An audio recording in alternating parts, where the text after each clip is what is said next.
Deion Sanders is 1-0. Colorado's 1-0, and I say those in that order, and they play Nebraska this week. Do any of you have the slightest idea what to expect? Colorado is a favorite in this game. 2.5 to 3 is what I see across the betting market right now.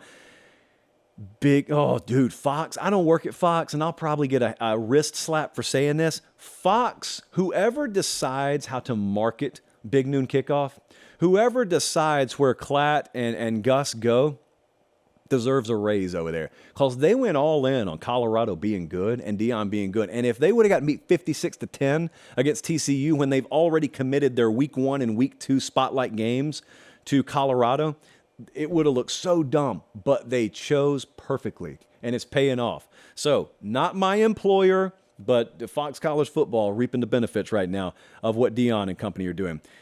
Don't be prisoner of the moment. That's what people keep telling me. I read the comments. I read all the comments. They're telling me don't be a prisoner of the moment with Deion Sanders in Colorado, because they won the other day. Now, the same folks telling me TCU was, and I quote, the team that just played for a national title, even though all those players left, the team that just played for a national title, even though folks were telling me that was TCU, once you beat TCU, all of a sudden TCU is trash. You notice how that works? Moving the goalpost a little bit there. I just think that they played a really good game, and they were fortuitous a little bit, and they massively overachieved relative to expectation, and they went and beat TCU, and now there's a lot of spotlight on them. I ask you, what's worse, though? Is it worse to be prisoner of the moment, or is it worse to be a prisoner of faulty logic? Because people keep trying to apply data points from the past to Colorado. Let me save you some time. There is no historical data point. No one's done this. There is no comp from 1996 or 2003. It's totally new. It's uncharted territory. Imagine running a sports book and trying to put odds on Colorado games right now. Like, history says this. History says people shouldn't be paying $400 for a ticket to a Colorado football game, but they are. And the reason is because this ain't Colorado anymore, or at least not your Meemaw's Colorado team. Colorado they can be exposed and beaten by an older, deeper roster. I just wonder as we get into this game whether I just described Nebraska. I don't think I did. By my estimation, Nebraska just hired a new coach 5 minutes ago too, right? Nebraska's kind of in the middle of a rebuild too, right? So is it really Nebraska? Like when they beat TCU last week, I had people texting me saying, well, they won't be able to do this against Nebraska. And I'm like, really? Why? Explain it to me like I'm 5. Why? So Nebraska went and they pushed Minnesota, or they got pushed by Minnesota. But the thing about it is Minnesota ends up pulling out the game, but Nebraska pushed them because they shut the run down. Colorado really has a passing interest in running the ball, absolutely, but they're gonna make their money one way or the other throwing the ball Saturday. And so the key here is, to me at least, seeing how much pressure Colorado can withstand.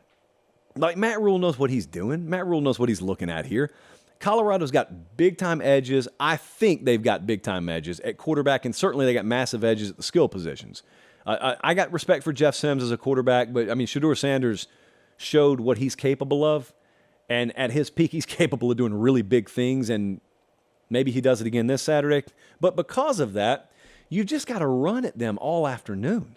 You got to run the ball, and then you got to blitz Shedeur Sanders all afternoon. They're going to make some plays. They're going to hit screens. They're going to get the ball on the perimeter. They're going to burn you a time or two. You just can't get burned a time or 7 like TCU did. And, you know, your guy, Jeff Sims, your quarterback, threw 3 picks last week. Well, make their guy do it. You know, put your defense in a position to make plays. Is it played in a phone booth, or is it played on the perimeter? If you told me that, I'm not sure that's a padlock stat, but if you told me that, that would go a long way in telling me which way this game's going. The Vegas number, as I said, is Colorado minus 2.5. Our model thinks the wrong team is favored.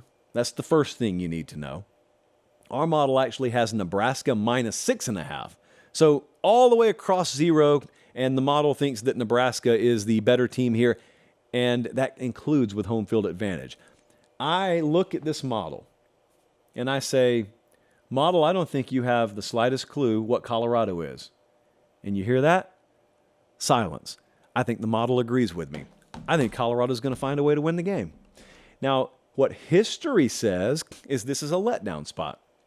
History says, well, Nebraska threw 3 picks last week, and therefore they're more in a do-up situation. This is a massive do-down spot emotionally for Colorado. Surely they don't click like that 2 weeks in a row. I know all that. I get all that. I just don't think it's this Saturday. Like, I don't think I'm going to apply the book of conventional wisdom to Deion Sanders in Colorado. And you know what wouldn't surprise me at all? It wouldn't surprise me at all if it's late in the fourth quarter yet again, and we're playing a game in the 30s or the 40s yet again, and we got Gus Johnson screaming at the top of his lungs yet again, and I'm loving it yet again. I'm taking Colorado to win, and I think they'll cover.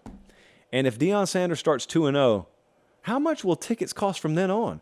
Whomst amongst you invested in Colorado season tickets right before they hired Deion?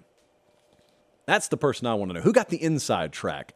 And how much money are you making because of that? Congrats. Whomstever it is, congrats.